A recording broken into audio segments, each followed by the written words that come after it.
Hey, what's up everybody? Welcome back to another episode of Back to the Cardboard. And what you're looking at there is the Sahara Desert. Yep, you see it plain as day. Back there in the back. No, actually what you're looking at is dust from the Sahara Desert. I'm sure a lot of you guys watching this have experienced the same thing. It's kind of overcast today, so it doesn't stand out as prominent probably as it would, but you can see there the mountains are usually more visible, but they're kind of shaded a little bit from the dust. So I just thought I'd show you guys, and thought that was pretty cool. I can't really stay outside long here because it kind of burns your eyes a little bit. The wind blowing blows it right in your eyes, so pretty neat. So thought I'd share that with you guys. I want to flip this camera around and look at some baseball cards. You want to? Well, let's do it.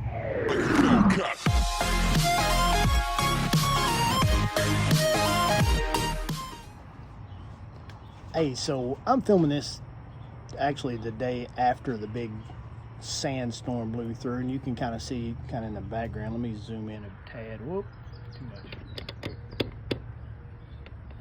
It just got through raining here. You can see a little bit of fog coming up in the mountains there, but you can tell that it's not nearly like it was yesterday, Saturday. So thought I'd share that with you. The Sahara Desert just blew through. Always wanted to go there, never dreamed it would come here. But anyway, I did make it out to the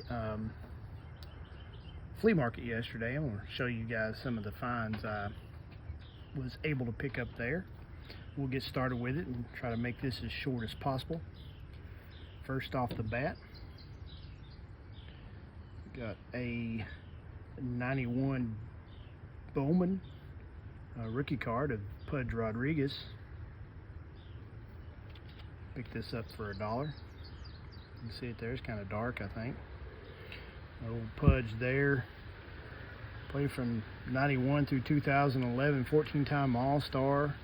99 American League MVP, 13-time Gold Glove, and seven Silver Slugger Awards.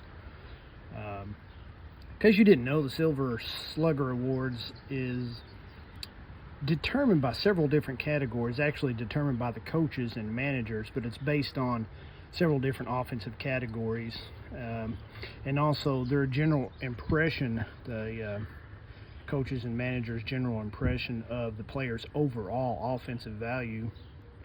And of course, they can't vote for their own players on their own team. But Pudge was 7-time Silver Slugger at the catching position. Thought that was pretty cool. Let me change this out and get a little better view for you guys. Stand by. Alright, man, it's a little blurry until we get this card out in front of there. It'll take a second to readjust the camera wheel, but got a 2010 franchise history, Topps franchise history with Bench and Perez. So that's a pretty cool card. It kind of lists the all-time leaders, current leaders that in 2010 and the leaders in 2009. But that's the Reg franchise history. We got a top 60 2011 of Johnny Bench, kind of commemorating the 89 Hall of Fame voting results. You can see the results there. I don't know how Johnny Bench did not get 100% of the votes. If somebody can explain that to me, I would sure appreciate it. But that's the 2011 Topps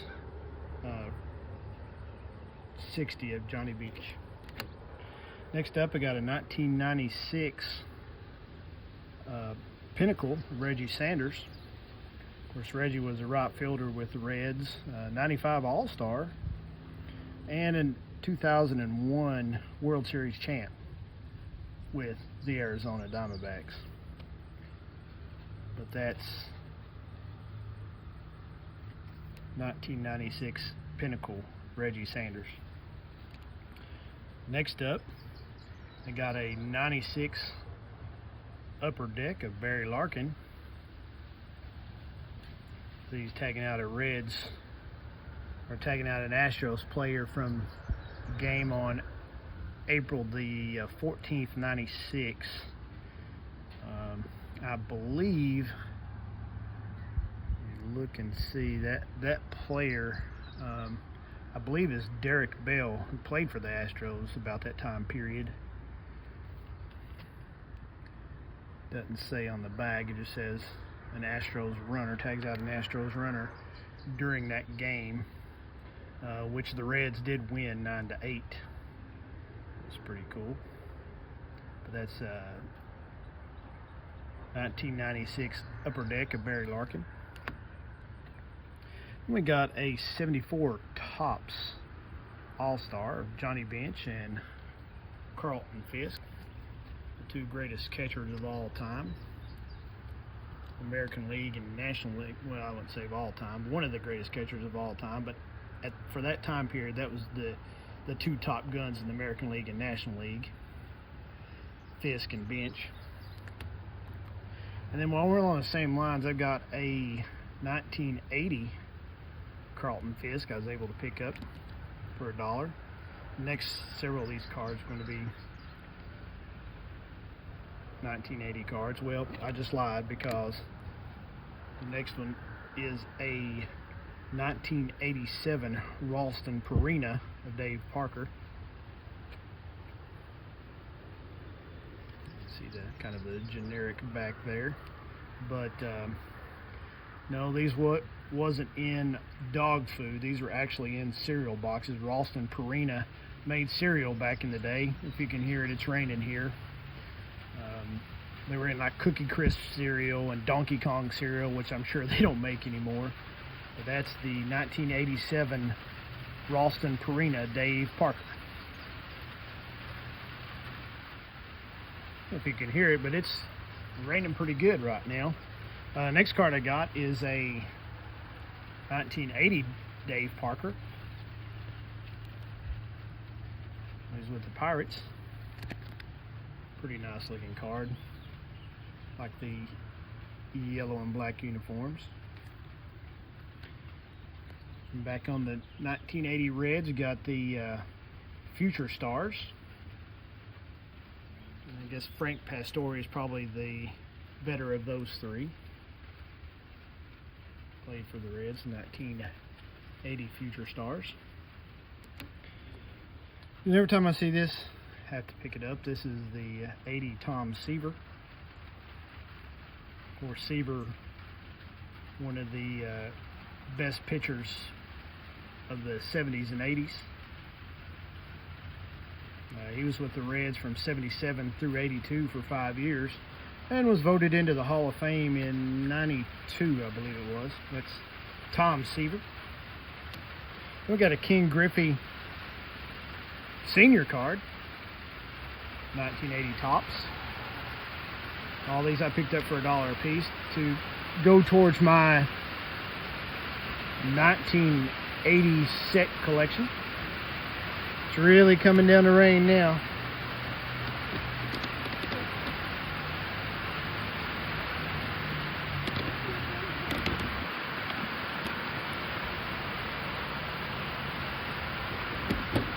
Hang on. Try not to get my cards wet. Next up, I got a 1980 George Foster All-Star. The previous year, he was a big home run hitter for the Reds, but previous year, he only hit 30 home runs, 79.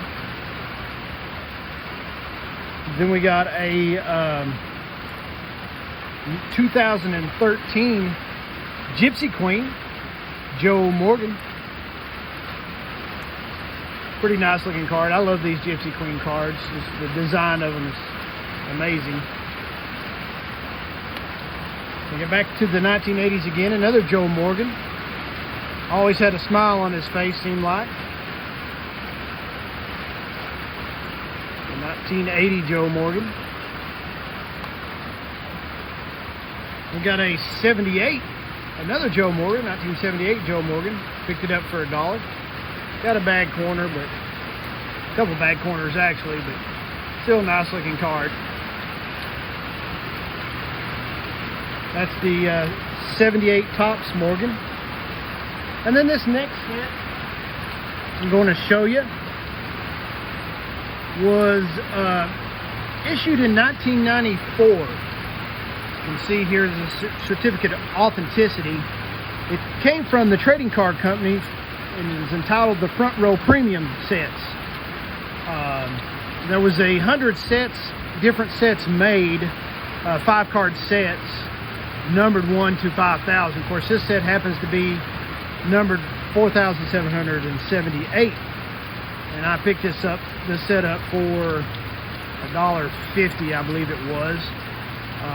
But you can find them on eBay from anywhere from $5 to $10 for the complete set of different players. This one just happens to be of none other than Frank Robinson. I'm kind of holding this in a little bit because I don't want to get it to wet because it's pouring down the rain right now. So this is dangerous business. So anyway, I'm showing this is card number 2 because the next 4 cards happens to be in his Oriole uniform. That's card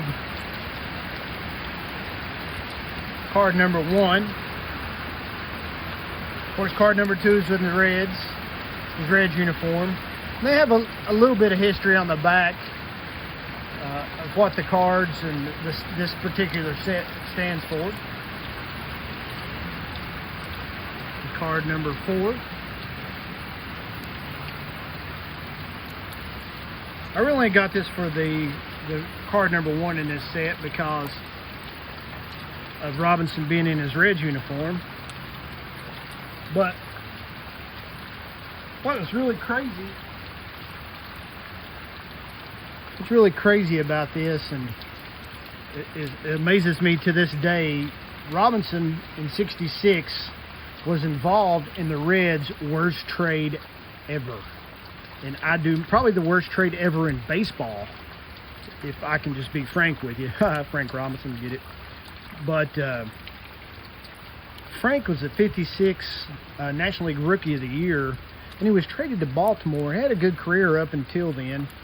He was 30 years old, I think, when he was traded, but traded to the Orioles in '66 by then Reds owner Bill DeWitt for pitchers Milt Pappas, Jack Balson, and Dick Simpson. You've probably heard of Milt Pappas. The other 2 guys, not so much. But it's considered probably the worst trade ever in Reds history, if not all of baseball, because the following year, what did Frank do in 1966? He only won the Triple Crown. He only won the National League MVP, and he led the Baltimore Orioles that year to the World Series, where they won it. And guess who was named World Series MVP? Yeah, that's right, this guy right here, Frank Robinson. So, in case you want to wonder about the worst trade ever in Major League Baseball history, see if you can find one that tops that, and let me know. You probably won't. Some are close, but not that one. Maybe the Babe Ruth one, maybe not. I don't know. But hey, I'm going to get out of here before I get rained out, before I get wet. So until next time, folks, thanks for tuning in. Here it really comes. Thanks for watching. God bless you. God bless America. And peace.